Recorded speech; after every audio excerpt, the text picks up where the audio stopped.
So hello and welcome. I know that there are many people still joining at this point, but I wanted to get on at the top of the hour and say thank you for joining us. As you know, my name is Mara Walsh and I'm your host today. I'm excited to be hosting this virtual tour today. Before we get started, I want to go through a few housekeeping items about the presentation. Please know that you are on Zoom webinar, which is different from the Zoom meeting you may use amongst your friends.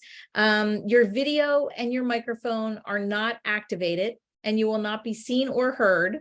However, we do want to hear from you and interact with you. So there's two ways to do that. One way is through the chat. Those really come to me, and those are not addressed as questions. If you want to address a question that you want answered after the presentation, please put that in the Q&A.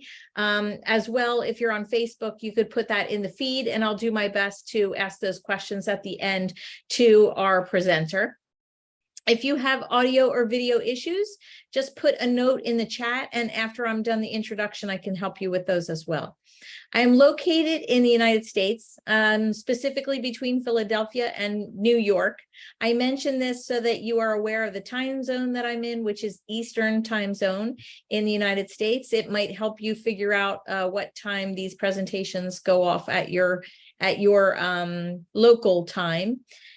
As you may know by now, when we're not traveling virtually, I host groups on physical tours, as well as help others plan their own family and group vacations. My tours are mainly adult only. They're open to all women and men. I do have a multi-generational tour that I run in the summer of each month. So if you want to travel across generations, or you have teens that travel, generally the age is from 12 and up through senior citizen. If you want to follow our tours, you could do that through our group Facebook, which is Girl Travel Tours. You just have to ask to join. I will allow you to come in, and then you can see the posts as we travel about. We have 2 tours left for the end of this year. Both are to the same destination. They are both to Cuba. They're small group tours. They're only 12 in each, and that's why I have 2 of them, because I had a lot of people that wanted to visit Cuba this year. So I spread it out a little bit amongst 3 different groups, actually. As you may be aware, I started traveling with my tour director friends virtually when COVID struck. And we're able to continue to do that now that travel has resumed. Obviously not on as frequent a basis, but we are trying to put them up as much as we can while I'm home, or when the guides are available and not working physically. As these virtual tour presentations have helped so many, not only the tour directors, but you at home, giving you some content and some places to travel to that you either have visited before or revisiting, or that you always wanted to learn about. So they've served 2 purposes quite well. We've done more than 80 virtual tours at this point, and all of the recordings are available. They're on girltraveltours.com. They are also on my YouTube channel, which goes under Girl Travel Tours. So if you've missed a destination, or you want to go back and see something again, feel free to do so. They are free to access. We do have a few virtual tours on the calendar for the end of the year, or for this year coming, and I'm going to share that with you now. We have just a few that are going to round out the year. So make note of them and put them on your calendar. If you want to be sure to get an email that alerts you of the virtual tours that are coming up, as well as our physical tours, just go to my website, Girl Travel Tours, and put your name in the little form that comes up, and then you'll certainly get an email. Usually on Sunday mornings is when that email goes out. So let's get into how we can go back and forth. As I said, we have a Q&A. Oh gosh, what is it? Like a little choice on the Zoom toolbar, and that's where you would put any questions in that you want the guide to answer afterwards. As you know, a tour would not be complete without a fantastic tour guide. And today we have back a friend who has done a few tours with us here. Anna is back. She is a licensed tour guide from Saint Petersburg, Russia. And due to the Russian-Ukrainian war and her zero tolerance for her country's government, she had to leave her country and her city and her people and her jobs. And she went off to live in Israel, where we all know now has become a war zone. So Anna will come on and tell you where she is located now, but she just recently was able to leave Israel to a safer destination. So we're really happy to have Anna here. And also because I think this might be a little therapeutic for Anna to be able to come on and share a little bit with us tonight and get her mind off of the last week or two of what's been going on in her life. So today, I just want to introduce Anna. I want to bring you on and say thank you for joining us. I know that it's quite an unusual time, and I can't even imagine as I sit here in a very safe country, I can't even imagine what you've gone through, but I do appreciate your presence here tonight. And I know that you have a lot of great fans who want to come and support you and also hear about Alexandra Palace, which is, I know, an architectural site that you're very interested in. So why don't you come on, I'll hand you the controls and the mic and you can take it from here. Welcome. Okay. Thank you so much, Mara, for having me. So it looks like the chat is not working or it's disabled. Could you please double check, Mara? Because like I see the messages chat is disabled and that's it. Okay, the chat is now enabled. Sorry, that was my bad, but it is up there now. So feel free to leave a comment in the chat and confirm that we have taken care of that. Yeah, okay, thank you so much. Well, yeah, let me just, so everything is working, the messages are coming in. So thank you so much, everyone, for joining. And a very quick update from me. I know Mara told me that she's been asked many times, like how Anna is doing, because, well, you already know that I've been living in, actually, I lived in Israel for 1.5 years. And I lived in a city, well, I still live in a city of Ashkelon. That is the city that has been heavily bombed, missiled. And after a week of hiding in our safe room and also in a bomb shelter in another city in the center of the country that is supposed to be sort of safe, we didn't feel safe and we just decided to leave. Our friends in Amsterdam helped us out because we couldn't get the tickets, either because they would be disappearing, in a blink of an eye, really at the speed of light, or just because they were ridiculously expensive, because every second flight would be canceled or delayed. We managed to leave. So we are staying in Amsterdam for the time being. And we are not sure how long it's going to take before the situation is resolved and it's safe to go back. But that's why, being able to basically carry on with my job that I've been doing is very, very therapeutic to me. Exactly. So this is kind of therapy, and I am grateful to every one of you joining. I will be happy to answer.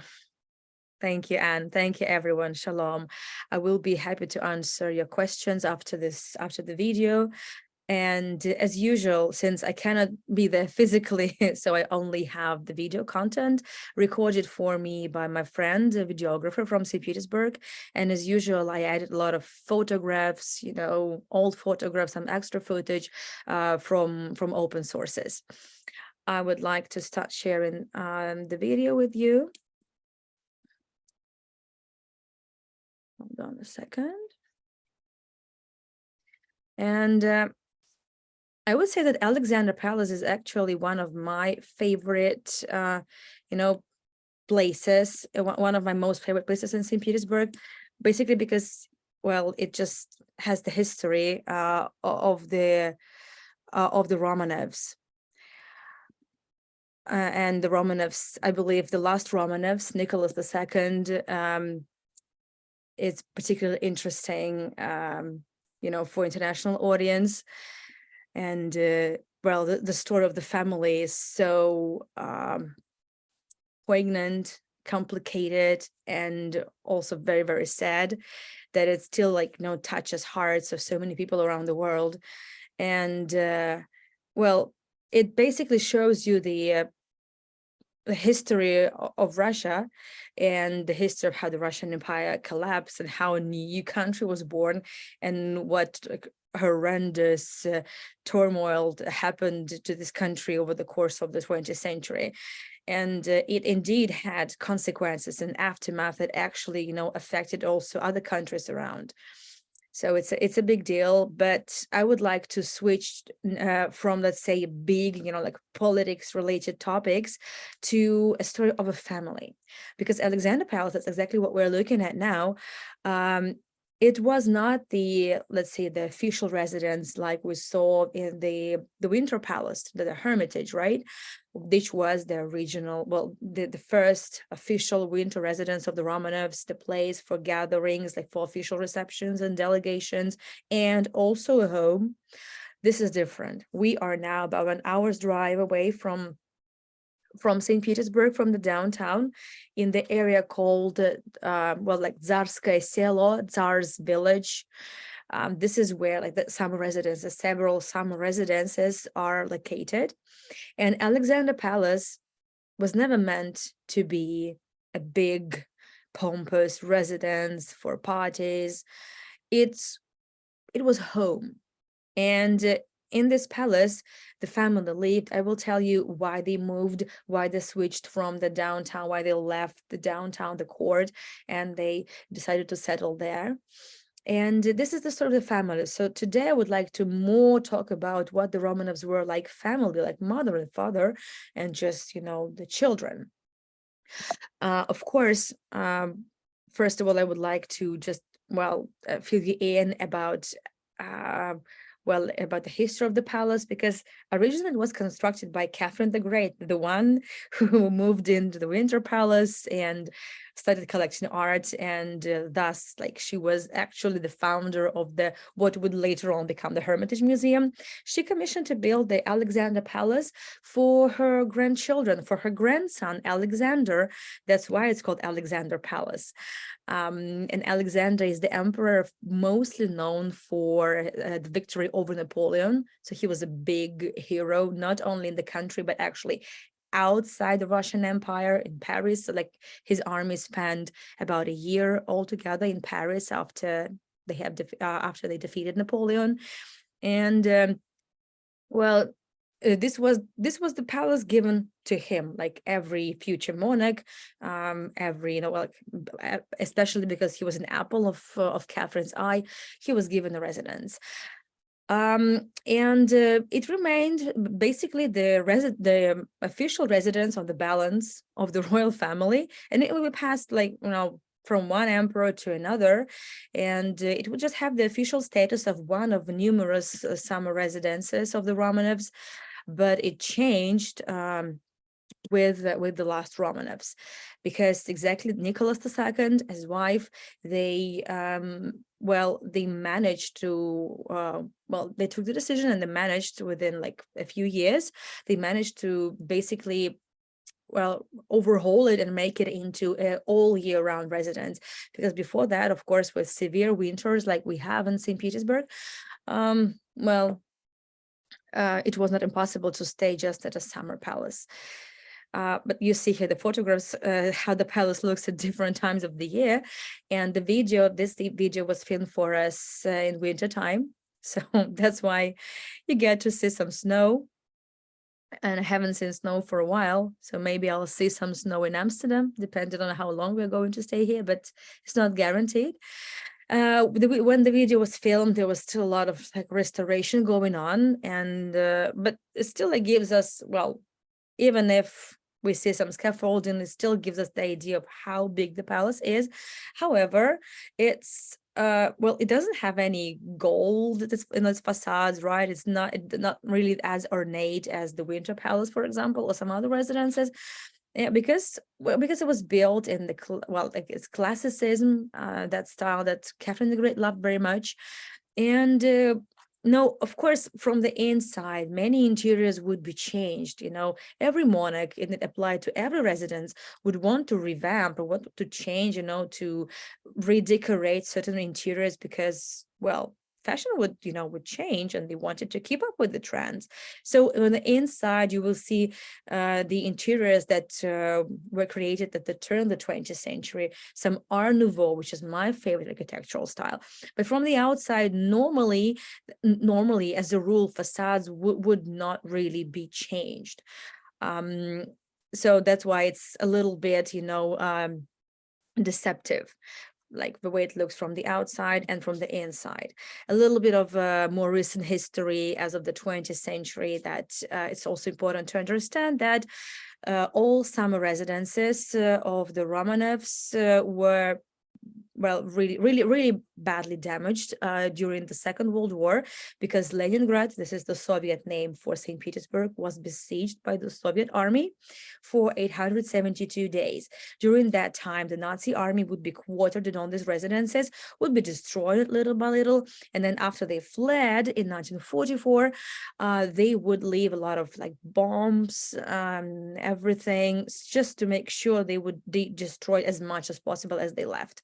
And here you see the photograph and you see the graves. So these are the graves of the Nazi soldiers, and especially particularly in this palace, the Spanish Blue Division was quartered, so the allies of the Nazis. And we won't be able to see all the dozens of rooms that Alexandra Palace actually had. As of now, there are 13 interiors available, for for a visit. But even those 13 interiors, they tell really, I would say, comprehensive story of the family, history of the family. And what is fantastic, that even though the interiors had been destroyed, the memorial objects, the personal belongings of the Romanovs, they had been saved. Some furniture even had been saved, which is a bit problematic. I will explain why. And so that's what is important. Plus, we have a lot of photographs. The last Romanovs left us countless photographs, like really thousands of photographs and multiple photo albums. And this is also what enabled the restorers basically to restore the interiors.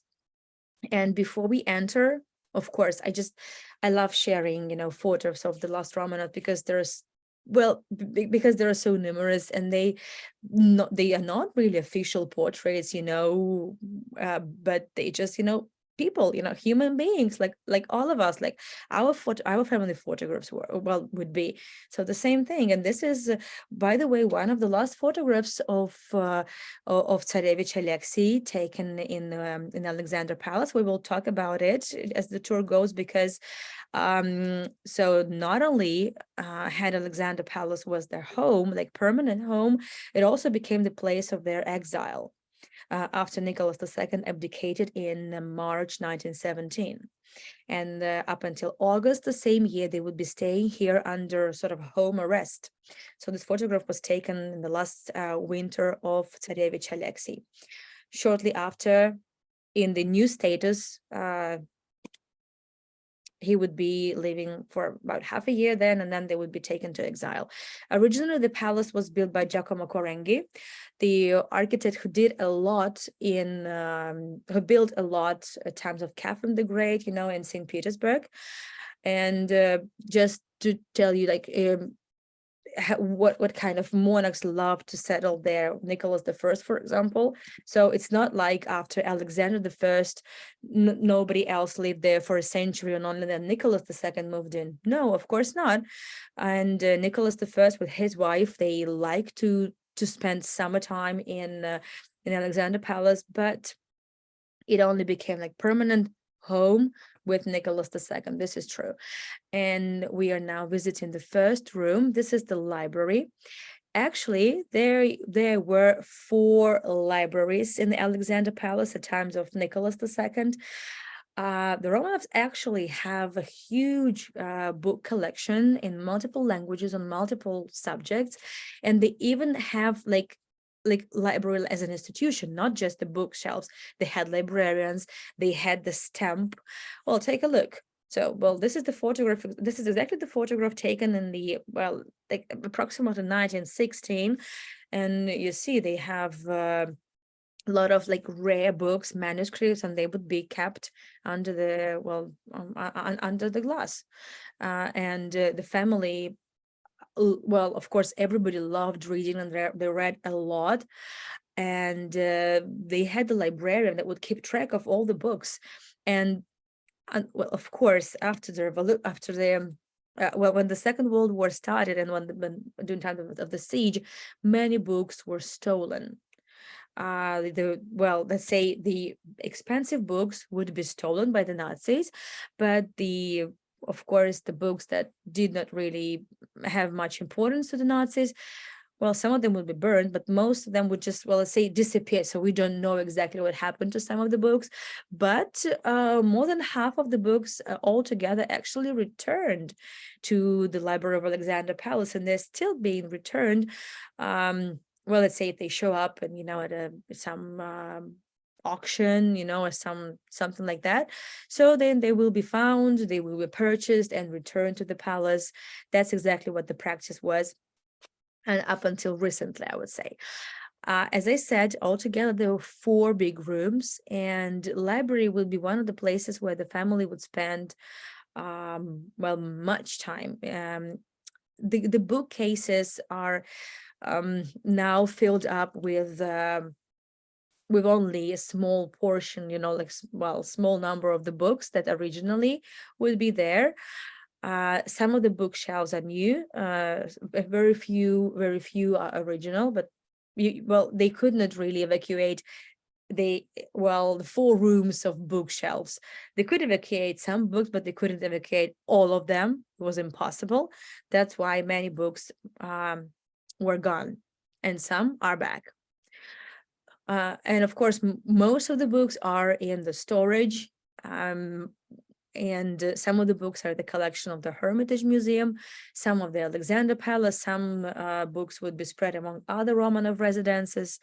And this is the second room. And in the heart of the room, there is a table and the chairs. So this is the original furniture set. And you see a vase, the blue vase. This is a very special collection of vases, and you will see them in other rooms. They are original vases. Actually, it's a Danish porcelain, all the way from Copenhagen. This was a gift to the newlyweds, and then just to Nicholas and his wife Alexandra, by mother to Nicholas II, Empress Maria Feodorovna. She was a Danish princess, a Dagmara princess, and Maria Feodorovna and Alexander III. This is exactly their portraits. They were very happy family. They were not supposed to actually get married. She was supposed to marry to his brother, also Nikolai, Niksa he's called, but he died. And Alexander just was very good at providing her shoulder to cry on, and they got married eventually, and it was a very happy marriage, very happy family. So they are exactly the parents to Nicholas II. And now I would like to talk about more about the family in itself, just to make sure we're on the same page, and we exactly know who the last Romanovs were. This is, by the way, Maria Feodorovna, and this is the future Nicholas II. At that point, he was just a child, a son of a monarch. He was called Grand Duke Nikolai Alexandrovich. Alexandrovich is the patronymic name. It means Nikolai, son of Alexander. So at that time, he was just Grand Duke. And the family withdrew from the capital, from the parties, from the numerous parties. It's not like they never visited St. Petersburg after they moved. It's not like that, of course, but Indeed, this is one of the things that eventually and Maria Feodorovna, mother to Nicholas II, couldn't really understand until a certain point when she actually found out the reason why the family would want to withdraw. This is, by the way, the original statue that has always been in the palace. This is like the monk Filaret. This is the sort of the founder of the Romanov dynasty. The Romanovs were not the first Romanov dynasty, were not the first ruling dynasty in Russia. First it was Ruriks, and then after a political crisis in the 1600s, the Romanovs stepped in, and basically thanks to Filaret, further on, Peter the Great would establish Saint Petersburg, and this is the monument to Peter the Great, of course. And we talked about Peter in the previous tour, so we're not going to go into details. But of course, having Peter the Great and just maintaining the heritage, like the legacy, of the dynasty was crucial, and you can find it in many places. And just look at that. We have the photographs of the original interiors. We have the same tables, the same table, the same chairs, Peter the Great, some more decorations, and the same bookshelves. I believe this is absolutely fascinating. Well, now let's see some interiors. And as the tour goes, I will be sharing more photos, stories of the family, some background. So welcome to the corner drawing room. It's one of the biggest rooms, because in general, I should say that, let's say compared to other residences, the rooms here are very small. This what makes it, as I say, very different. So you will see, if you have watched my previous tours, then you will see how different actually Alexandra Palace is. It has no big rooms. Doesn't have a throne room, nothing like that. And we have many photographs, and you will see that these are photographs taken just before the revolution. Many of them are colorized, most of them are black and white, but anyway, so you now know that the restorers really were super lucky to have this on hands. So what happened in this room? Well, drawing room. So the family spent much time together. There was just one day a week when Nicholas II would have to leave to the downtown, to the Winter Palace, but most of the time, 6 days a week, he stayed in the Winter Palace, here in Alexandra Palace. He would be working during the day, but every evening the family would gather in the drawing room, and he would read out loud to the children, would play games with them every day. So this was the tradition. You see, by the way, in this room, there used to be also the Christmas trees would be placed here. There were several rooms that it was placed. So there are also, in the memoirs, we know that exactly in this room, there was also a Christmas tree set up at some point. We have a lot of diaries. All the children, including Tsarevich Alexey, so the 4 daughters, Olga, Tatiana, Maria, Anastasia, and Tsarevich Alexey, they all had their diaries. And the paintings and the carpet are actually original, so they survived. And this is very important. Also tells the story of the dynasty. So this is exactly Maria Feodorovna, mother to Nicholas II. This is Alexandra Feodorovna, wife to Nicholas II, and this is him. This is the coronation ceremony in Moscow. So even though the capital was Saint Petersburg, but the tradition of the coronation ceremonies would be held in Moscow just at the times, before Saint Petersburg would be established. So Moscow is a little less than 1,000 years old, and it's had been capital before, and it's the capital again. This huge painting, this is one of the army regiments, like Cossacks, it's important to understand that it was all about the military back then, and whenever any aristocratic child was born, if it was a boy, he would be already, you know, enlisted to the army. And it's like, by the time he actually would achieve like 18 years of age, he he already normally will have a certain, you know, experience and a certain title in the army because of so many years in the service, which actually it was not exactly that like that. So he was not really service in the army, but that's how it was.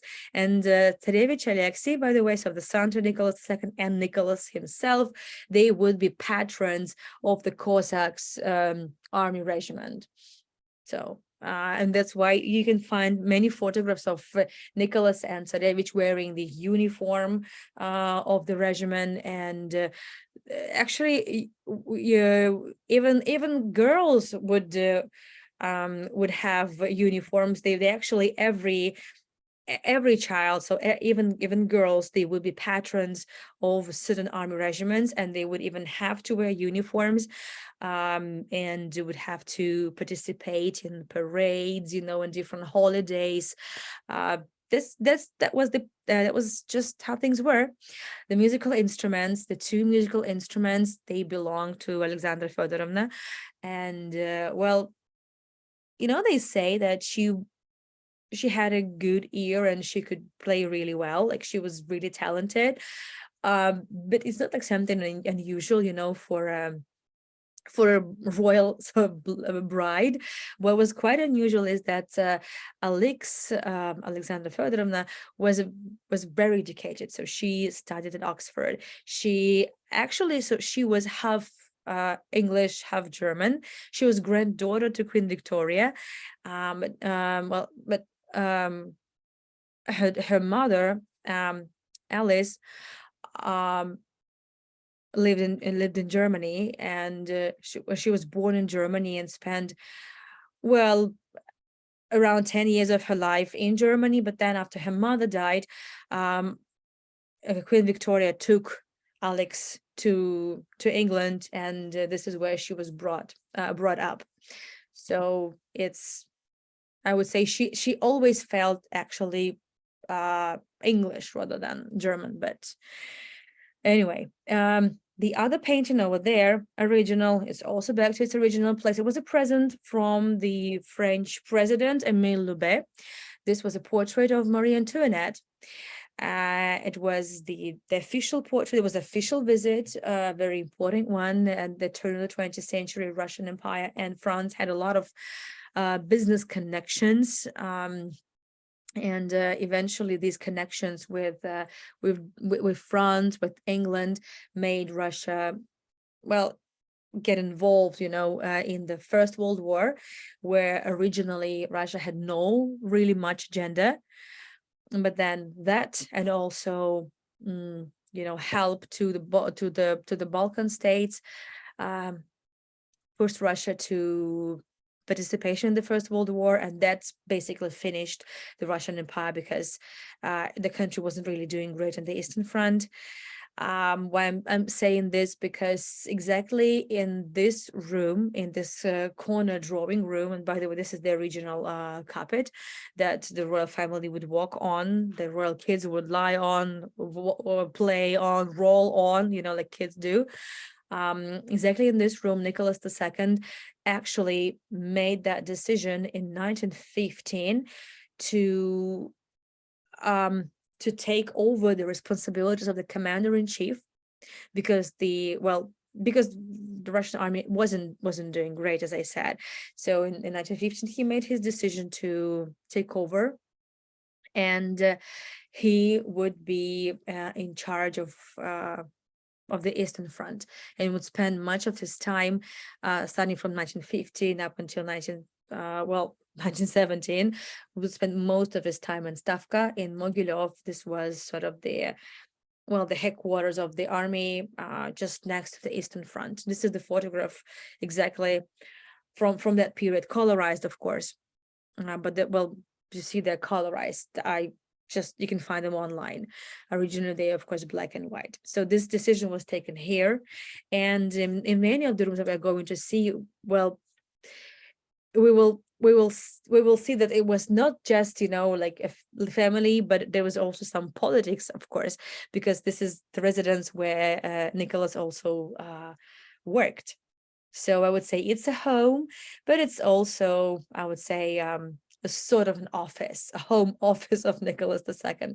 This is a very famous portrait of Alexandra Feodorovna. The artist is not really famous, and I keep always forgetting the name, but trust me, it's the important is that this is the portrait that Alex liked, and we have multiple copies of this portrait also made at that time, so contemporary to the original, and it like shows a lot, of the like character, personality of the Empress. She lost her mother at an early age, and well, of course, like that's made her pretty much aloof, and plus she was British.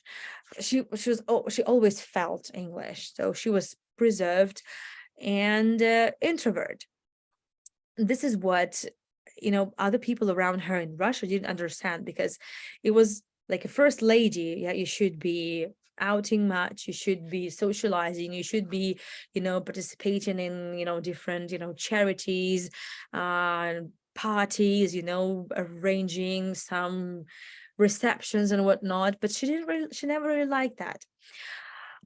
What she liked is her family, and the way she actually came to the Russian Empire was thanks to her elder sister, Elizabeth, who married to uncle to Nicholas II, Sergei Alexandrovich, Grand Duke Sergei Alexandrovich, and then also it is known that Alex had met Nicholas, and while they were still teenagers, and they agreed that they would marry in a few years to come, and they actually kept the promise. Nobody actually in the family approved of it, because even Maria Feodorovna knew that Queen Victoria actually was the carrier of this disease of the hemophilia. So they knew potential risks, and we know that in the family of Alex, cases of hemophilia actually were present, but the decision had been made, and nobody could actually talk them out of getting married, so they got married. And when Alex came, so her main purpose was to give birth to a male child to heir to the throne, and we will talk about these things. So now let me talk about this room. This is one of my favorite rooms in the palace. It is a maple room, and as I said, you might remember in the beginning that this is from the inside you will find a lot of modern interiors. So I mean Art Nouveau. That's the architectural style that came into its own in the Russian Empire at the turn of the 20th century, and that's why it's very short-lived, because it was really like very abruptly stopped by the First World War, and then all of this will be put to an end by the revolution. But what we have is the interiors, interior design, furniture. It was all the ideas of Alexandra Feodorovna. However, they also they were quite progressive in that way. They wanted to save money on furniture, and they would purchase most of the furniture in catalogs, from the catalogs on the one hand. On the other hand, you see these lights, it's like the dispersed light. Actually, this is not something modern. This is the technology that actually became available at the turn of the 20th century, and they used that. This palace was actually packed with state-of-the-art, technologies. It was really, really techy. It had electricity. It had a very special ventilation system, and air conditioning, and on the one hand, they have very simple, bookcases, different shelves and furniture from catalogs like anybody else could order all over Europe and Russia. But then also had this huge sofa made from maple tree. And in order to make a maple that's, supple, to be able to bend it this way, they actually, it took, well, several years, they would place this wood in a special kind of solution, and it would take, years to work on the wood, just to be able to work on the wood and make it, make a sofa like this from that. So that was really expensive. So it's not like they really saved a lot of money, revamping this residence. What is fantastic is the collection of this, figurines, like knackery, stuff like that. These are all the original items that had been here at the times of Romanovs. And we have photographs that support that.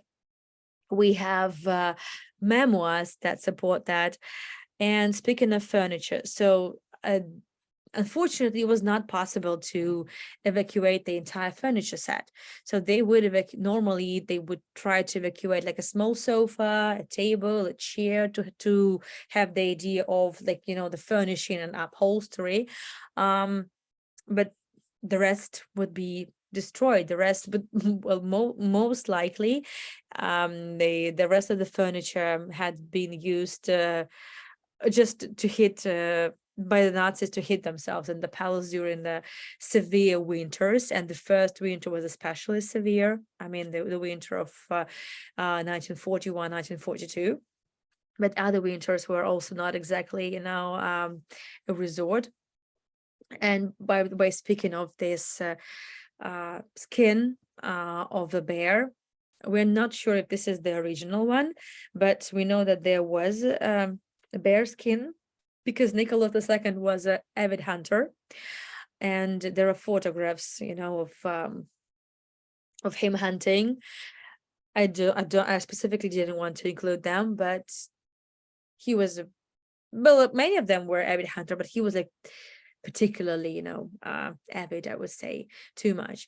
On the other hand, just over here, there is the turning bookshelf that you could find nearly at every home in the middle class family. So this is like, on the one hand, you see this gorgeous, maple room with expensive furniture, and just really next to super expensive sofa, you would see a very, very, very typical, I would say, very ordinary bookshelf. Other than that, so all these miniature things are original. We have many photographs, and well, it was very important, for the museum workers before the evacuation to save these objects, of course. And the good thing is that immediately after the revolution, just like all the other Romanov residences, it was turned into a museum. And by the way, there are also photographs that specifically indicate that exactly in that cupboard, I would say, maybe. Well, unfortunately, you cannot come to the palace without actually, taking a group tour. So that's why my videographer had to, film together with the group. But that's okay, I believe. So in this cupboard, there are actually photographs that show that there used to be kept, at least at some point, Fabergé eggs. Take a look at that. And by the way, if you're interested, if Mara is interested, I could easily do a tour of the Fabergé Museum. And so which makes this even more precious. And we know that the Rust Romanovs had the extensive collection of Fabergé eggs, and not only, so different Fabergé items. And we know that in Alexander Palace, there would be sort of a, like a temporary exhibition of Fabergé eggs. And in St. Petersburg itself, there were several Fabergé exhibitions. And well, this was just sort of a way for Fabergé to promote his works among, the elites, the aristocracy. Welcome to Palisander room. Palisander is a type of wood. I hope I pronounced it right. And it's basically the type of wood from which the furniture is made, and also the the wooden panels around, just along the walls. You see Christmas tree here because the video was filmed in December. I think it's December 2022, maybe very early January 2023. And you see here Christmas tree that it was exactly decorated the way it used to be decorated back then in terms of the Romanovs. So they were not really like tinsel, but they would be, you know, sort of tinsel. There were no really baubles. There would be normally, you know, sweets, fruit that would be hanged on the Christmas tree, and in the morning the kids would rush to the room to see the Christmas tree, and they would basically, the idea would be to eat all the decorations. And that's what they did, you know, really, really successfully, I would say. You see here telephone. Altogether, there are 4 telephones in the Alexander Palace. Nicholas had only one. The rest would be with Alexandra Feodorovna. And because of this like telephone thing, she liked to talk on the phone, on the telephone. And at the times of the First World War, you know, the royal family lost, you know, their reputation. They lost, well, they would be critically, you know, they would be criticized dramatically in the media, and Alexandra would be openly called the German spy, and people thought that she had a secret, like a wire, you know, that would lead directly to Germany, because she was like German, half German, and she never felt she was German. But anyway, so they thought she's a German spy, and in her room there is a wire, a secret wire, with the help of which she would pass on like secret information to Germany. So this is like why, because of her, and also because of this like conspiracy around Rasputin. Well, this is why exactly the Russian army was losing in the Eastern Front and things like that. So but yeah, so she would prefer to talk on the phone rather than seeing people, you know, face to face, because she was an introvert, because she she just was not a people person. It's okay if you are just a person, just a human being, just a mother, just a wife, but when you're an empress, you have certain, you know, things to be done. You have certain responsibilities, but because she didn't really, you know, she wasn't really coping with this part of his responsibilities, people thought that she was just, well, disrespectful to them, that she like treated everyone like inferior, and was like vain and arrogant. But that was not the case.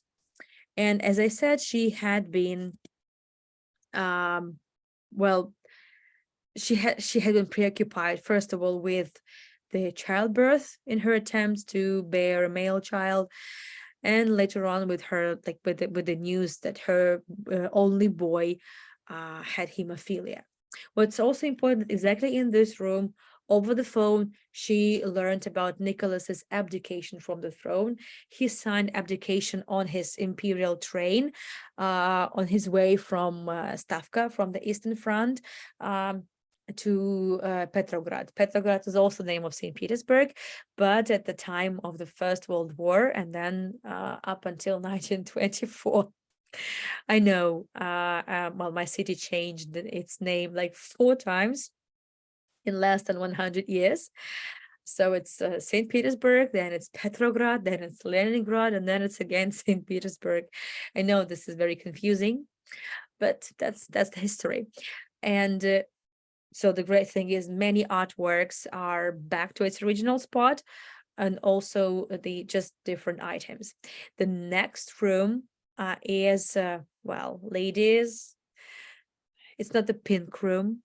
It's not even the lilac room. It's the mauve room. So that's the shade. That's how it should be called, mauve room.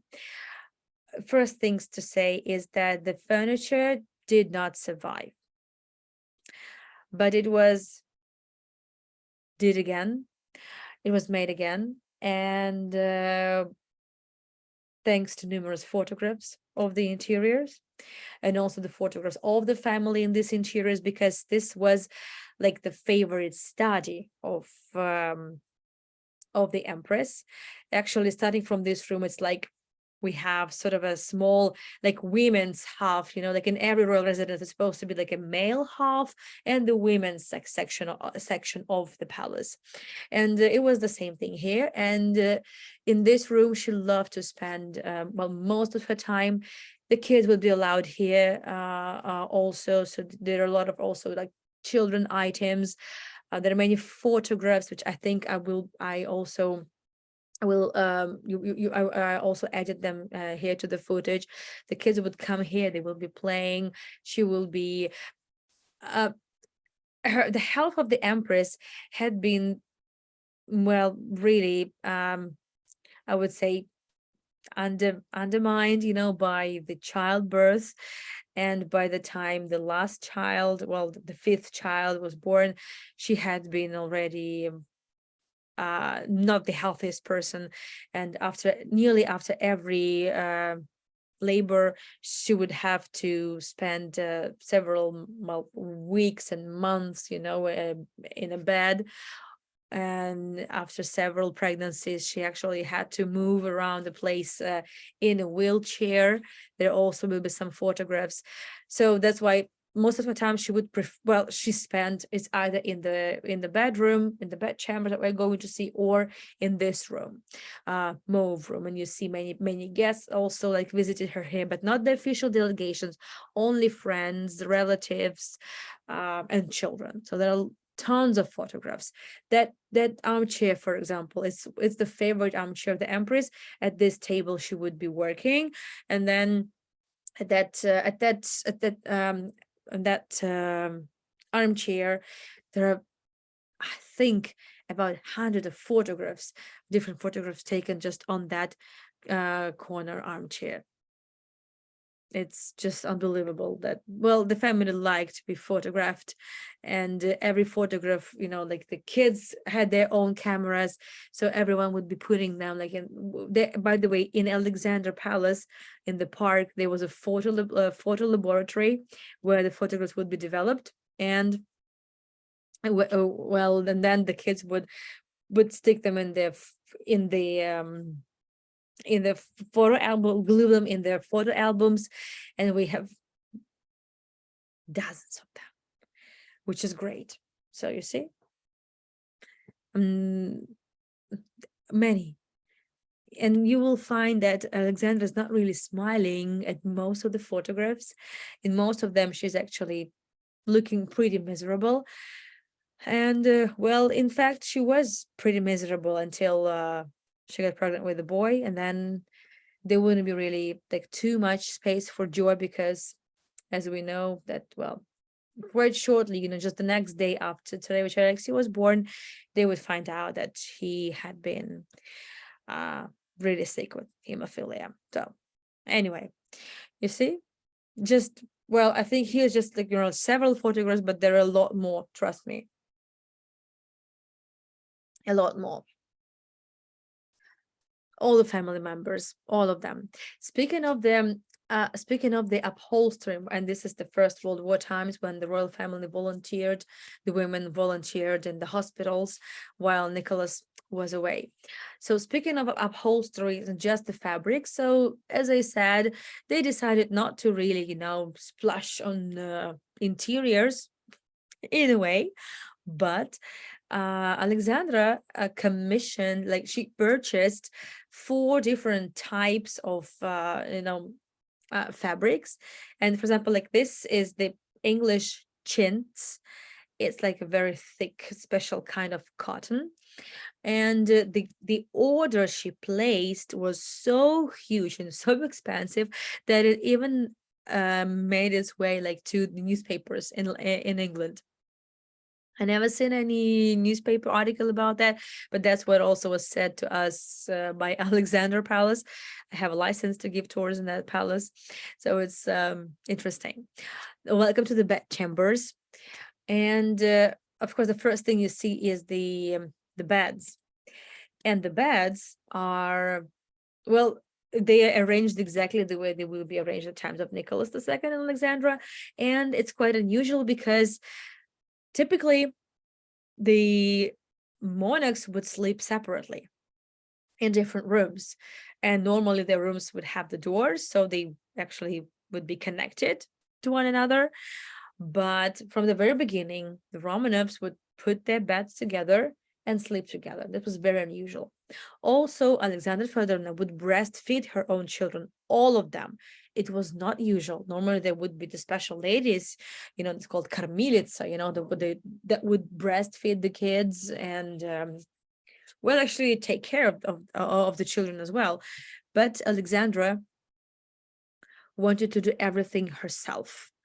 And so that really, really made her, stand out, I would say. She was very, very different.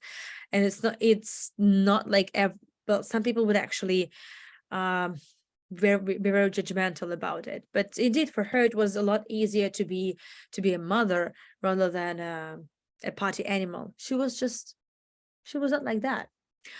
But I believe she should have had a better PR manager. But of course, there was not. Icons. Well, you've seen many icons on the walls. Actually, there used to be, I believe 5 times as many icons as there are now. There are about 1,000 of icons in the Alexander Palace, even more. The entire room was covered with icons. Well, you've seen the photographs, the icons are like everywhere. Of course, most of the icons are gone, and we actually don't know their whereabouts, since Russian icons are very, super valuable, and their prices in the markets are super high. So probably we will never actually know where most of the icons are. It would be great to think that they are somewhere in private collections, but no, they could have been just also easily destroyed, because of course after the revolution, the religion got cancelled, just at once, all of a sudden. But anyway, and the chins also didn't survive. Just a few bits, would survive, like in the doorway, behind behind the door and the siding of the door or elsewhere. But they had to commission the chins again, and the fabric is still there, so they made the same chins for the restoration of the palace. And you see here, so Alexandra in a wheelchair. There are many photographs of her being pushed by Nicholas, and this is how they would spend many days in the residence, in the parks. And why it was like so crucial to have a boy heir to the throne. The girls were not were not supposed to be, ruling the country. They were not supposed to inherit the throne. So the family really badly needed a boy. It was so desperate that they even trusted a charlatan, Dr. Philippe. You can Google him. Like, he has there's quite a good, I would say, article on Wikipedia, pretty reliable. So, and the photographs, most of the photos are taken from Wikipedia, by the way. And that they were fooled around. He made her believe that she had been pregnant, and but she was not. He also prohibited any doctors. She didn't, like, he told her not to allow any doctors to examine her. And eventually, when it was actually time, for a tummy to show up, something, there was nothing. She was examined and there was no pregnancy at all. And then the last resort would be to go and pray to the holy relics of a saint. Actually, he was not a saint at that time, like not officially proclaimed such, Seraphim of Sarov. And they went to the town of Diveva, not really far from Moscow, to the place where the Seraphim of Sarov had been buried. And they were like, the natural springs there. So she bathed in the springs. She did like many things, just like Dr. Philippe would advise, like before he left. And it actually worked. it worked. And she got pregnant with a boy. And just the next day, the boy was born. As I said, they would find out that the belly button would not heal. It would bleed constantly, which is not normal, right? So this was a bad sign. So the family knew what was going on, but nobody else was supposed to know. This is exactly why the family actually moved to Alexandra Palace, because nobody was supposed to know. It was like, the secret could be easily found out, and then everybody would know that the dynasty was doomed. It's not exactly so, because they were relatives, they were brothers to Nicholas II. There was Mikhail, for example, who actually eventually would become the next monarch, but just for less than one day. He would later on change his mind and would prefer to give the power to provisional government. Nobody was supposed to know. That is why when the kids in the kids playroom, we will talk about it in a minute, I just feel it's important to understand that is why there was so much secrets about it. That's why the family just moved, not really explaining much. This is why later on, when Rasputin, was introduced to the family, he will be coming over. Nobody knew why this peasant from Siberia, would be visiting the royal family at any time of day and night, or they would have phone calls. Like, nobody knew why. And people, and there were rumors. The courtiers, they would spread rumors because nobody knew why. Nobody knew. So they really should have had a better PR management, but they couldn't care less. They were desperate to protect the secret and protect their child. So we are in what used to be the kids' playroom. Unfortunately, the interior is not here, but there are many toys that survived, and there are many photographs taken by children, taken by many, and the kids were loved. The kids were happy. There was a happy family. There are many photographs, just as I said, because it's like a family. It's just a family place, like, family photographs. You see there, like, this is Anastasia, the youngest of the four daughters, fooling around. There are a lot of selfies, by the way, because every family member had their own Kodak camera. That's why there are a lot of selfies. There are a lot of like silly pictures. Well, I think nearly every kid has that. Well, maybe not every parent has something like that, but, well, this is how they would fool around. Nicholas II enjoyed himself during his visit to England after the first child was born. Here they are, also boys enjoying themselves on the board of a ship. Yeah. So you see, just normal people, having fun. And we have this is Tsarevich Alexey and the four girls, very lovely. And of course, Tsarevich Alexey, up until around 4 or 5 years of age, they would be wearing just basically the dresses. This was the tradition, coming all the way. Well, like basically all the kids would be raised like in the English way. So they would be dressed, and then just like the English kids would be. So they were all raised, I would say, in a way, like, English. Tsarevich Alexandra Feodorovna didn't, well, she spoke Russian, but it was not her mother tongue. She never really mastered it. So among themselves, they spoke mostly English. She spoke Russian to the servants, to let's say people of the staff, but among themselves, they spoke English. The pieces of wallpapers survived, and a lot of illustrations, as I said. And since Tsarevich Alexey, the future heir to the throne, that actually never happened, well, he had the biggest playroom. So the girls had one playroom, and he had his own separate playroom. Most of the toys that are preserved, they actually belonged to Tsarevich Alexey. Take a look at that. I'm just gonna pause it for a while. Let's take a sip of coffee. Well, the boy was doted. The boy was cherished, overprotected. Well, because he was the only one, and because he was overprotected. You see number of icons here. It was just next to his. See, this is his cot, and these are all the icons of the desperate parents trying to do everything they could to protect the boy.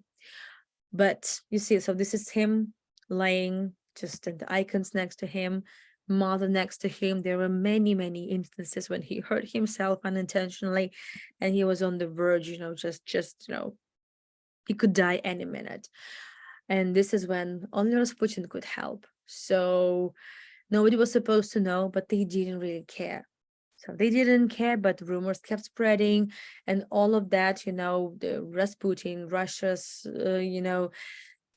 that lack of success on the front line, to put it mildly, and many other things, just the situation in the country, it all piled up, and eventually this, and also the misunderstanding, and well, I would say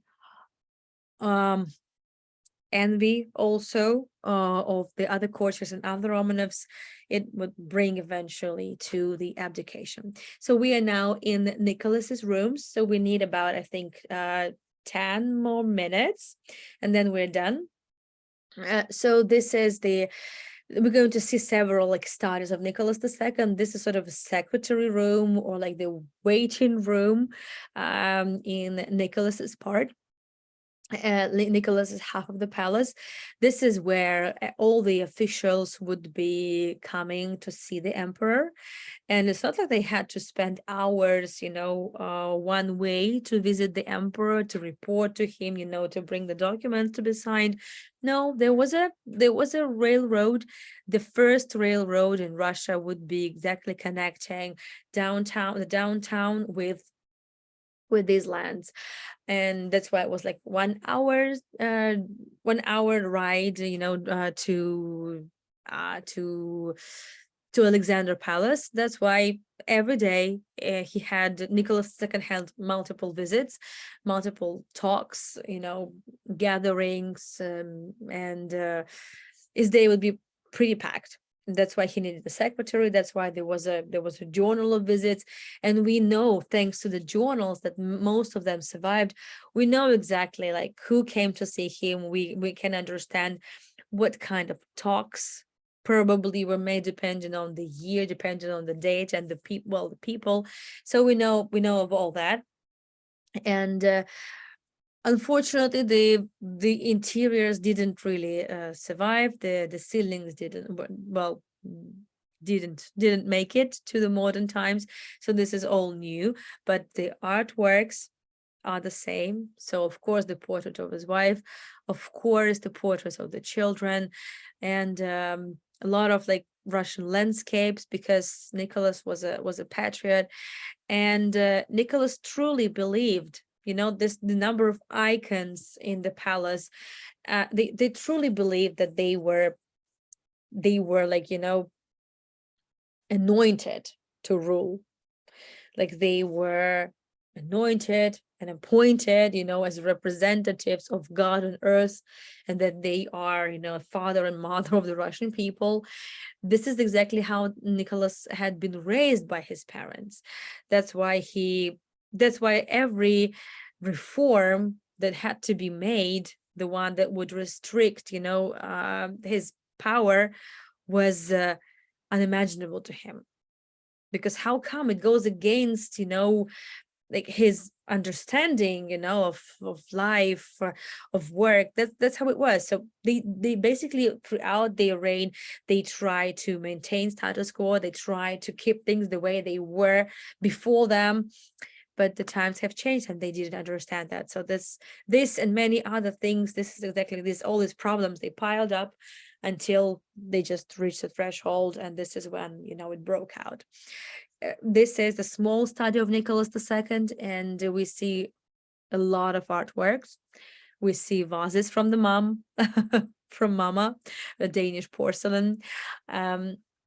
And we also saw the uniform. So this is the uniform. Actually, it's the uniform of Tsarevich Alexey that he wore. And they were actually, well, they were multiple army regiments. And there would be different uniforms, of course, like a dress code and special kind of uniform. And of course, Nicholas would have to wear all of them, depending on, let's say, on this day, we have a big, march for Regiment A, and then he would have to wear the uniform of the Regiment A. The next day, Regiment B, sometimes actually he would have to change twice during the day, one and the same day. Photographs. You see how many photographs there are on the table. So one of the best sellers of Fabergé, because they are mostly Fabergé photo frames, would be photo frames. This would be the best sellers of Fabergé, not the eggs. The eggs were unique. And they just unique.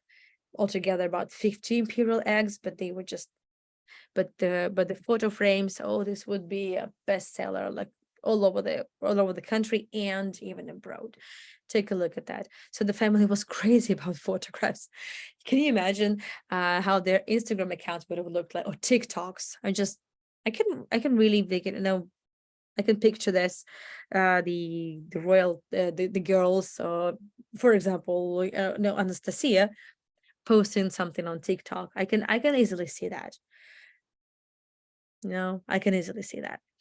And there are a lot of there's like many uniform items survived, and they were quite recently exhibited in Saint Petersburg, as well as many letters that the kids would exchange, not only the diaries, but just, the letters to Rasputin, letters to relatives, letters of children to one another, letters to their mother, because when Alexandra Feodorovna wasn't feeling well, there would be even a special code, there would be even special procedure, because there were different degrees of how bad she was feeling, and depending on like how bad she was feeling, the kids would either be or be not able to visit her. Sometimes they would just be exchanging short notes, because the empress had severe migraines and also the back pain. That this is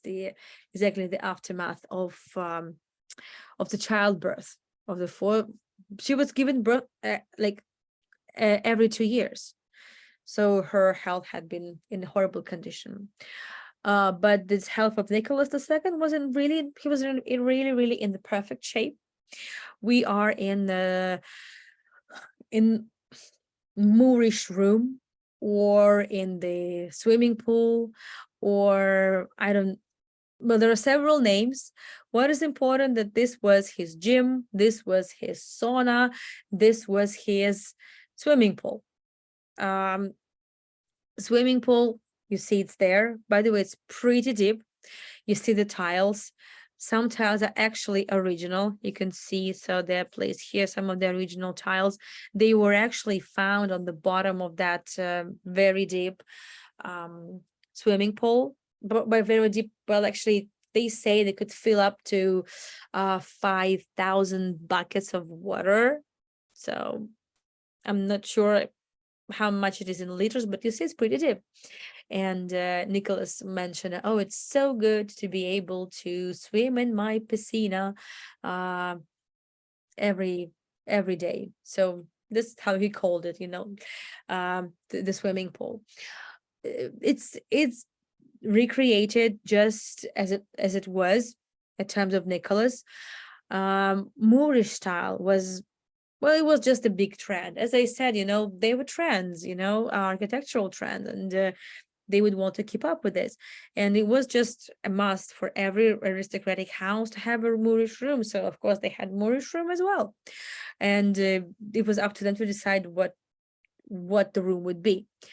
This is, by the way, we just passed through it. This is exactly the sports equipment of Nicholas II. He would do spins on it, and you see the photographs, It's all the same. There were actually even used to be a lot more items there than now. Of course, as I said, most of the tiles would be broken when after the Second World War. And by the way, over there, you see this door. This is the toilet. This is the toilet. The palace had a sewage system. The palace had the pipes, you know, all the plumbing system, running water, central sort of, well, it had a central heating. So it was all, they even had the unique, they somehow, the gardeners, they managed to make the favorite flowers of Alexandra Feodorovna, lilacs, blossom during winter time. They actually could make the lilacs blossom all year round. I don't know how, I'm not sure, but well, so it was really very techy and sort of a progressive place. Okay. Actually, we have just a few more things to see in this room, and then there's basically one more room to see. Let me do the following.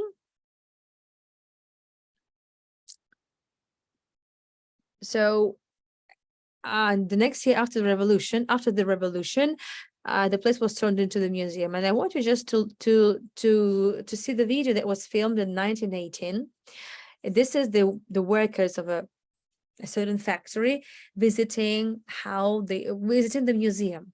Just a year before that, the revolution happened, and of course people just want to see how the royals looked like. And you will see what is so particularly important about this video is that you can see exactly how it used to be. You can see the bed, the pillows, you can see the number of icons, and you see people laughing like it's like ridiculous, like how so many icons, such a luxury. And you know, by standards of those days, it wasn't even like the most opulent interiors. By the way, this is the signature of Rasputin. Well, not the signature, but the letter from Rasputin, which had been, of course, heavily criticized by the Soviet government. So, and actually here, exactly in this video, we can actually see the toilet, because now we cannot access the toilet of Nicholas II, you know, but in this Soviet times video, we can actually see that. And this video also helped, of course, the restoration workshop a lot. And it's interesting that exactly in the toilet there will be also portrait of the beloved wife. So this room has no interiors yet. It might have at some point. You can understand how long, you know, the restoration takes place and how expensive things are. And given the situation that all the money is now spent on this absolutely meaningless, horrible war, I don't know if the palace is going to have any more funds. So this is like what I was saying, the royal hunting. Just one of the paintings, but I didn't want to use this graphic photographs. In this wardrobe, it's not the original, but they used to be kept exactly the uniform. It was supposed to be next to the big study, because this is where the big, you know, gatherings would be, you know, this is like where the delegations would be taken to. So that's why the uniforms had to be somewhere very close. And you've seen the luggage, you know, the bags. Well, there's just a short story I like to say about this place, because the royal family actually had very good taste, and the royal family had a good collection of Louis Vuitton bags. This one is, for example, from another residence called Gatchina. It belonged to Nicholas II. It's the same Louis Vuitton. Louis Vuitton created the collection of bags made to measure. It's called Russian bag, sac russe.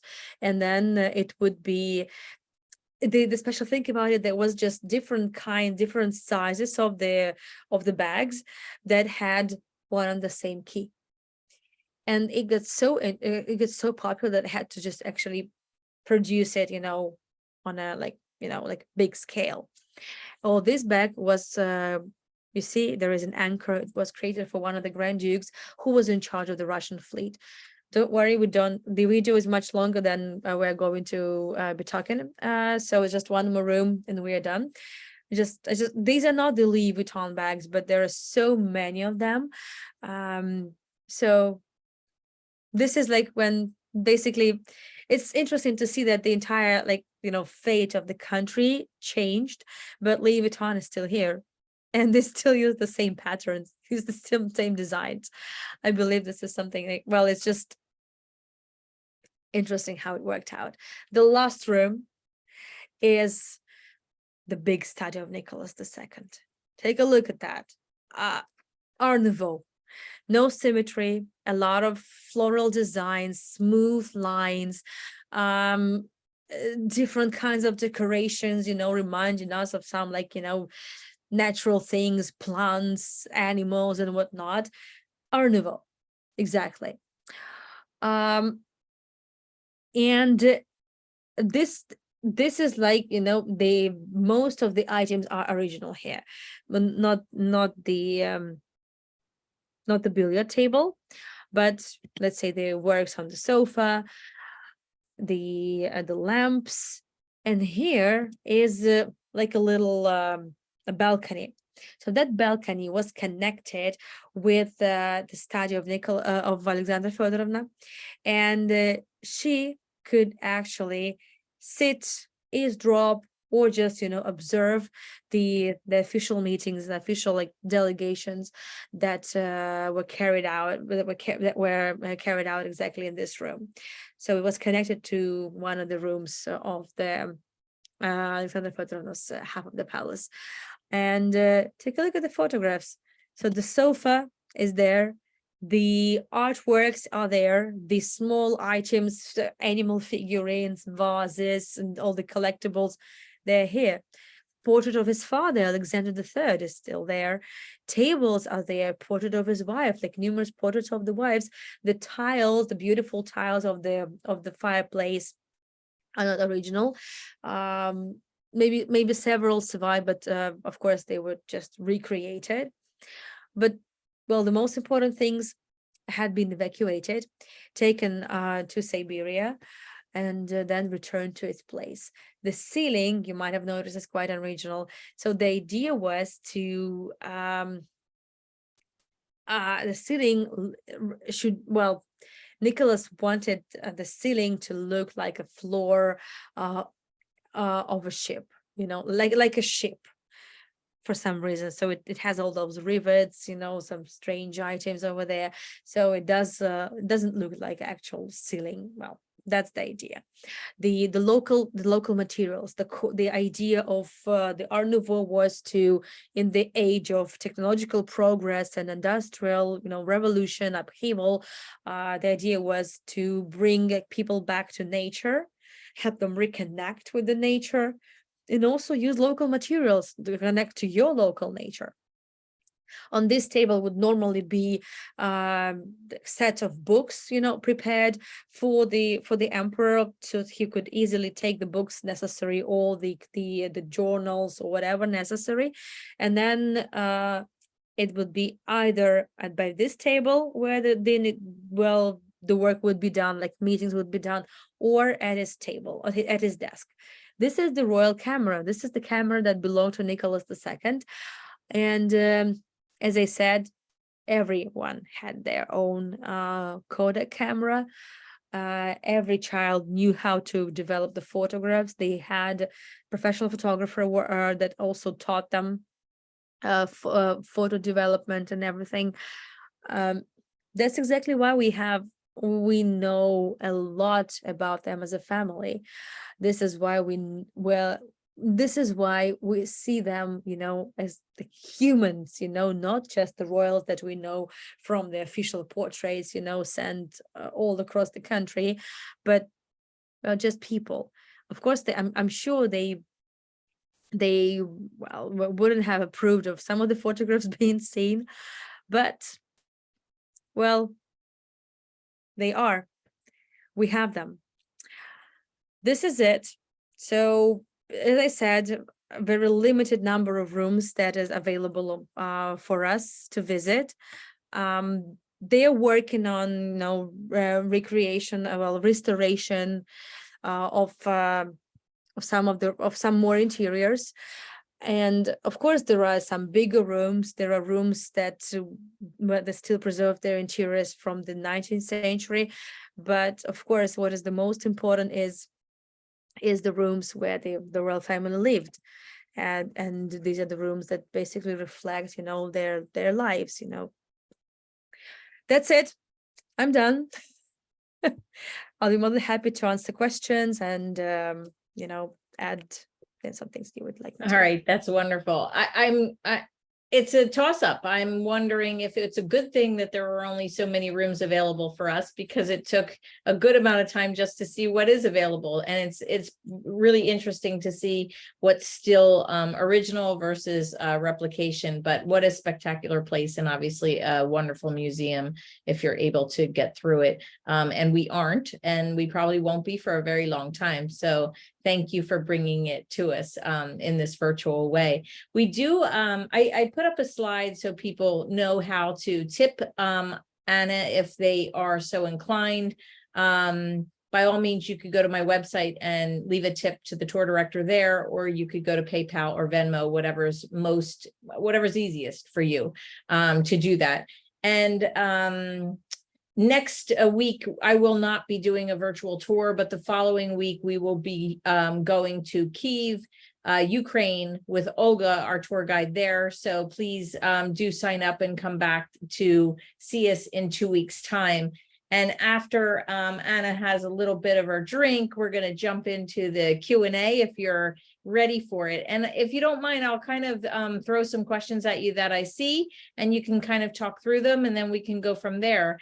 I guess one of the things that has been mentioned is about who might be their guests in the house, and how much entertainment and or leisure time did they have there in terms of visitors, using the pool, using the facilities that are there. Can you talk a little bit about that?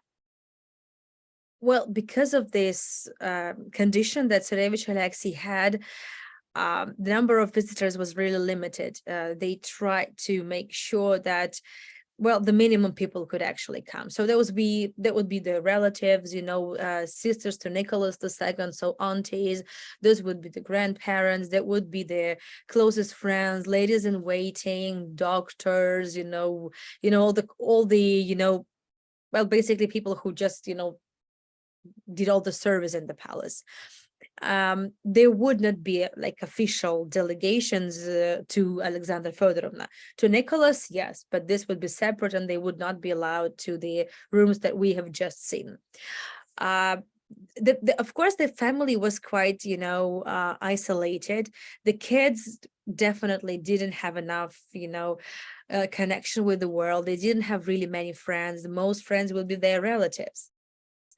They got along with each other really well. They got along with just the family in general. Thank you so much, Linda. Thank you, John, and everyone for the kind words. They would be really friendly, but the kids definitely lacked, some knowledge of the world. This is why whenever the family was outing somewhere or traveling abroad, the girls would be absolutely fascinated with the world, and for them it was the biggest adventure of their lives, because most of the time they spent there. They would be studying every day in the morning, like for many hours. They would have many subjects. They would study many languages and other sciences, and then they would have some leisure time. They would be spending about 2 to 3 hours twice a day outside, walking in the park at any weather. They were not really, pampered. The boy was overprotected for reasons that we now know and we understand. But other than that, so they wouldn't be really, blushing, with the, like wearing the pearls and diamonds every day. No, the girls would be given, for every birthday, a girl would be given a pearl, and then by a certain age, they would be able to make it into a necklace or a bracelet, things like that. So they would say they were pretty like average family, I would say, average aristocratic family. I mean, it's not like they really like royal. It's Sure. not like the times of Louis the 16th, for example, and Marie Antoinette, not like that. Mhm. So interesting comment. In modern day America, I'll say at least, many people live in suburbia homes where you have multiple rooms, and we tend to gravitate to two of them or three of them and not use the rest of them. This palace has so many rooms. Were they, and we only saw, I don't know, 10, 15, I don't know how many we saw, but Mhm. there's so many more that we haven't seen. What were they used for, or were they even used? Especially considering there wasn't a lot of entertaining. They were used. Well, let's say not all of them would be used. As I said, there were some rooms. We just don't have time. Actually, I have some more, in this presentation. They were rooms of the 19th century, but they would be, like when a delegation came to visit Nicholas II, they would be taken to those rooms, for example. But as I said, they are not, some grand rooms, all, clad with granite or marble, I don't know, gold, not like that. Mhm. Um, there were two floors. The bedrooms, actually, the kids' bedrooms would be on the second floor. Their bedroom, the bedchambers of the empress and emperor was on the first floor, like you say, the ground floor and first floor or whatever. But those interiors haven't been restored yet. But the most important rooms, such as the mauve room, study of Alexandra, study of Nicholas II, they have already been restored. And those, like these drawing rooms, they are exactly the rooms that they would gravitate to. Right. Absolutely. So the rooms that are open to the tourists now are the ones that were restored, and the other ones aren't restored, and that's why they don't allow the tourists through, right? Yes. That's, yeah. What has become of the children when they grew up, or what story do they have, or is there really not much? Well, Nicholas II abdicated in early March 1917, and then he returned to Alexander Palace, just, being a man, just Yep. a Mr. Romanov, not an emperor anymore. Up until August, they stayed in the palace under home arrest, like first of all, for their own safety, because people were really angry, very angry. And the Bolsheviks, that they hadn't got to the power yet at that point, but they were really eager to get down with the family because they blamed them for everything that had been happening. And then they were taken to exile in August 1917. Up until July 1918, they would be in exile, and then in July, by that time, they had already arrived to the city of Yekaterinburg, and the entire family was executed, together with the 4 loyal members of the former court that by that time had no longer existed. So all these people, the family, and the 4 a footman, a maid, a doctor, and the chef, they were all executed. Yeah, of course. The Tsarina that you spoke of, that was eavesdropping on the state meetings. How did that happen, I guess, is the question. And was that allowed, or did it happen without knowledge? It was allowed. Okay. Nicholas, trusted her very much. She did had a big influence on him, and it was like the further it got, the more difficult it was to actually say whether it was Nicholas actually making decisions, or his wife, or somebody thought that it was Rasputin whispering something to the emperor's ears, and like Rasputin was perceived as the big evil, like that he's referred to as the mad monk, but actually he was not that evil, he wasn't that mad. And it was like the whole story about Rasputin is a big misconception, and of course the work of Walt Disney and Metro Sure. Goldwyn-Mayer. So obviously, but it was allowed, and it not necessarily like everybody knew that she was there, but it was allowed. Mhm. Absolutely. Are you aware of the, I think it's called the Byneck Library in Connecticut, and all of the works and written pieces and photos and letters that they have of the Romanovs? So the question is, how did they get so much of that collection? And are you aware of that at all? There's also a lot of photographs in the Library of Congress as well, because there are like just really thousands and thousands of them. Most of the items would be sold by the Bolshevik government. Many would be taken and exiled by the Romanovs that managed to survive and escape. And the newly born state, the Soviet Union, was so desperate for money. They needed to restore the country, because immediately after the revolution, the next year, Lenin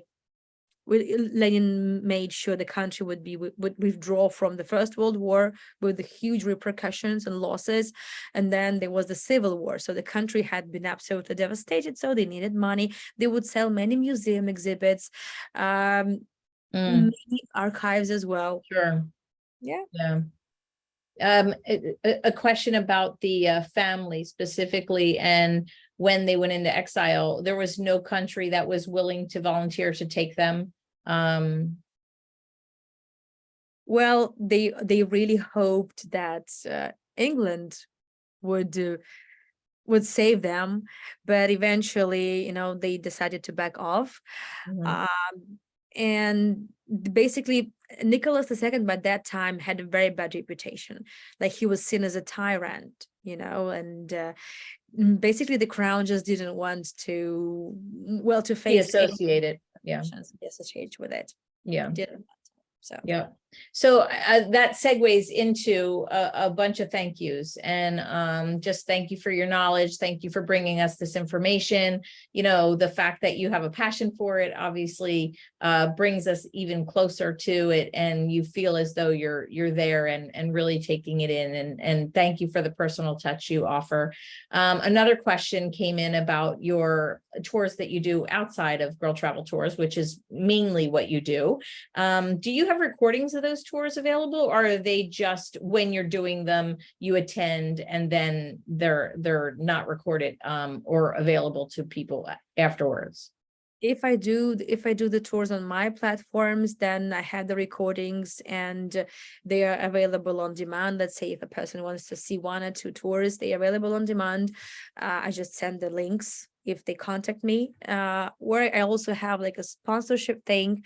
It's like an annual, like monthly sponsorship, and in exchange that my viewers get access to 150 recordings and monthly, Zoom get-togethers. Okay, great. And they can access that or connect to you through your Facebook page?